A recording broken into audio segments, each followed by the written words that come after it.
नमस्कार दोस्तों, हमारे ऑनलाइन प्लेटफॉर्म में आप सभी का स्वागत है। जैसे कि आप सभी जानते हैं कि हमारा संघर्ष वर्ग 1 2023 में रिक्त पदों की भर्ती के लिए लगातार जारी है और इसी संघर्ष को लेकर आज हम अपने मध्य प्रदेश के डिप्टी सीएम श्री राजेश शुक्ला जी के पास गए और उनको हमने अपनी पीड़ा से अवगत कराया। सबसे पहले तो उनसे हमारी सुबह मुलाकात हुई, जो कि लगभग 11 बजे के आसपास वो भोपाल से रीवा की ओर आए हैं। बीच में उनको कुछ प्रोग्राम था जिसके कारण वो लेट हुए और यहाँ लगभग 11:30 के आसपास पहुँचे हैं।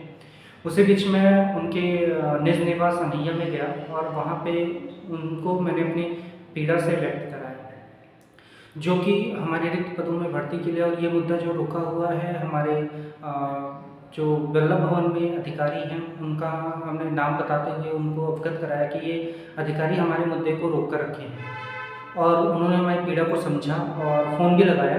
फिर बाद में उसके बाद हम पुनः रुके, क्योंकि एक अधिकारी को हमने बताया था उनसे उन्होंने बोला था बात करने के लिए। फिर उसके बाद पुनः हम शाम को भी मिलने का हमने प्रयास किया और उस दौरान डिप्टी सीएम ने हमारे जो सचिव हैं, मुख्य सचिव स्कूल शिक्षा विभाग के संजय गोयल जी से बात की और उन्होंने हमें काफ़ी पॉजिटिव रिस्पांस दिया है। तो देखिए दोस्तों, हर तरफ से हमको कहीं ना कहीं पॉजिटिव रिस्पांस मिल रहा है। और आज से पहले हमने देखा है कि जब जब जिसने भी संघर्ष किया है उसको उस संघर्ष का परिणाम जरूर मिला है। जैसे कहते हैं ना, कोशिश करने वालों की कभी हार नहीं होती, लहरों से डरकर नौका पार नहीं होती। जब छोटी चींटी लेकर चढ़ती है दीवारों पर, 100 बार फिसलती और गिरती है, अंतिम में अपने अंजाम तक पहुंचती है। तो इसी तरह से हमें भी अपने संघर्ष के लिए लगातार प्रयासरत रहना है। जब एक छोटी सी चींटी हार नहीं मान सकती, तो हम शिक्षक, हम समाज के निर्माता हैं और समाज को हम बनाने वाले हैं। आने वाले समय में हम शिक्षक ही चल के एक बेहतर समाज का निर्माण करेंगे। तो इसलिए हमें भी अपनी हार नहीं मानना है, लगातार प्रयास करना है, क्योंकि यही एक जो प्रयास है वो हमारे मंजिल तक, हमें मुकाम तक पहुंचा सकता है। इसके अलावा कोई भी इसकी और जड़ी बूटी नहीं है कि कोई जड़ी बूटी है। हमें लगातार प्रयासरत रहना है और संघर्ष करना है। जैसे कि अभी मैंने कविता सुनाया था कि कोशिश करने वालों की हार नहीं होती, तो इसी तर्ज पर आप लाख ठोकर खाएं, लाख लोग आपको डिमोटिवेट करें। हाँ, हमें मालूम है कि जब हम अपने अंतिम पड़ाव पर रहते हैं तो हम विचलित होते हैं, हमें लगता है कि हम हार गए। लेकिन वही एक पल जब हमें ये लगता है कि अब हमारी हार हुई है, वहीं से हमारी सफलता की राह खुलती है। तो आप सभी को इस पल को समझना है, और जब तक आप इस पल को नहीं समझेंगे, कहीं ना कहीं आप अपने अधिकार से वंचित रहेंगे। देखिए, एक बात अगर मैं आपको समझाना चाहूँगा, कोई भी अपराध करता है तो अपराध करने वाला इतना दोषी नहीं होता जितना कि सहने वाला होता है। अगर आप अपराध सह रहे हो, अपना हक नहीं मांग रहे हो, तो करने वाला इतना दोषी नहीं है। आप सबसे बढ़ के दोषी हैं, क्योंकि आप उस अपराध को सह रहे हैं और उसके खिलाफ अपनी आवाज नहीं उठा रहे। तो सबसे बड़े दोषी तो आप हुए ना।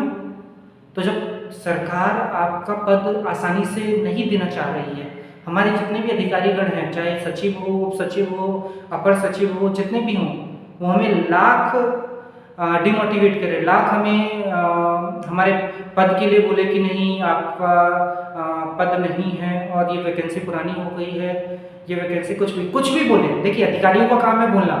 वो जब तक हमें पद नहीं दे देंगे तब तक भी वो यही शब्द को रटेंगे। लेकिन हमारा काम क्या है? अधिकारी तो अपना काम बेहतर ढंग से कर रहे हैं, वो अपनी ड्यूटी निभा रहे हैं। तो क्या हम शिक्षक, जो भावी शिक्षक है, अपना फर्ज निभा रहे हैं? क्या हम अपने घरों से निकलकर अपने अधिकार की लड़ाई के लिए लड़ रहे हैं? ये काफ़ी सोचनीय विषय है। आप सब इस पर गंभीरता से सोचें। देखिए, आप संघर्ष करेंगे, कभी भी ऐसा नहीं हुआ। देर, कहते हैं ना, भगवान के घर में देर है लेकिन अंधेर नहीं है। तो अगर आप खुद ही पीछे हट जाएंगे तो आपका अधिकार आपको कैसे मिलेगा? कैसे आप लोगों को समझा पाएंगे? कैसे आप लोगों को पढ़ा पाएंगे? आप अपने आप को शिक्षक कहते हैं। अगर आप अपने अधिकार के लिए नहीं लड़ सकते तो आप शिक्षक कहलाने लायक नहीं है। धिक्कार है आप लोगों के ऊपर। इसलिए जागिए, और जब आप जागेंगे तभी आपको आपका हक भी मिलेगा। आपने देखा होगा आज़ादी के लिए जब हम सभी एकजुट हुए, हमारे स्वतंत्रता सेनानी एकजुट हुए हैं, तभी उन्हें अधिकार मिला है। नहीं तो अंग्रेज ऐसे छोड़ने वाले थे? ऐसा हमको मिल जाता आज़ादी? कभी नहीं मिलती। अगर वाकई आप भी चाहते हैं कि इस बेरोजगारी से आपको आज़ादी चाहिए, इस बेरोजगारी से आपको आज़ादी वाकई आप चाहते हैं कि मिले, तो संघर्ष तो करना पड़ेगा। बिना संघर्ष के कुछ नहीं मिलने वाला। संघर्ष ही सफलता की सीढ़ी होती है। आपने संघर्ष किया तो आप वेटिंग में हैं। आप अभी वर्ग 2 का देख सकते रिजल्ट, अभी कुछ दिनों के बाद आएगा। आपको वेटिंग भी नसीब नहीं होगी। जो शिक्षकगण ये सोच रहे हैं कि हम वर्ग 2 में बहुत अच्छा कर लेंगे, हमारी शुभकामनाएं उनके साथ हैं, लेकिन खुदा न खास्ता अगर नहीं हुआ तो उस स्थिति में सोचिए आपके साथ क्या होगा। आप वर्ग 1 में इस स्थिति में भी हैं कि आपकी वेटिंग दी गई, वर्ग 2 में तो आपको कुछ भी नहीं मिलने वाला। और आने वाले समय में जहाँ वो 10% 5% जगह निकालेंगे तो आपको केवल 100 पदों में लड़ना पड़ेगा। कुछ भी आपके हाथ नहीं रह जाएगा। उन्होंने तो पहले ही गजट निकाल दिया है। तो इसलिए अभी भी समय है, जाग जाइए। आज नहीं तो कभी नहीं तो जीवन भर इस बेरोजगारी के गुलामी में आप बंधे रहेंगे और कभी मुक्त नहीं हो पाएंगे। ये जो पीड़ा है, जो मैं अपनी पीड़ा व्यक्त कर रहा हूँ, इस पीड़ा को आप समझिए। आपके साथ की जरूरत है। आप जब साथ देंगे तभी हम इस लड़ाई को सफलतापूर्वक पूर्ण कर पाएंगे।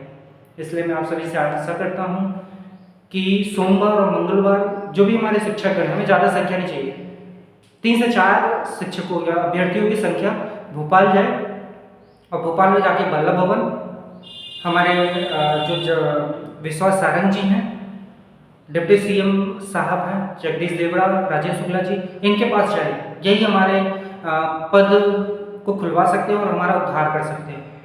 हाँ, अधिकारी हमेशा आपको भ्रमित करेंगे, क्योंकि अधिकारी जब हमारे मंत्रियों को नहीं छोड़ रहे हैं तो हमें कैसे छोड़ देंगे।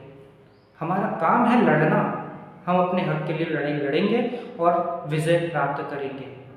चलिए दोस्तों, अगर आपको मेरा यह विचार अच्छा लगा हो तो मेरे चैनल को सब्सक्राइब करें, वीडियोस को लाइक करें, ज़्यादा से ज़्यादा अपने दोस्तों के बीच शेयर करें। धन्यवाद दोस्तों। जय हिंद, जय भारत।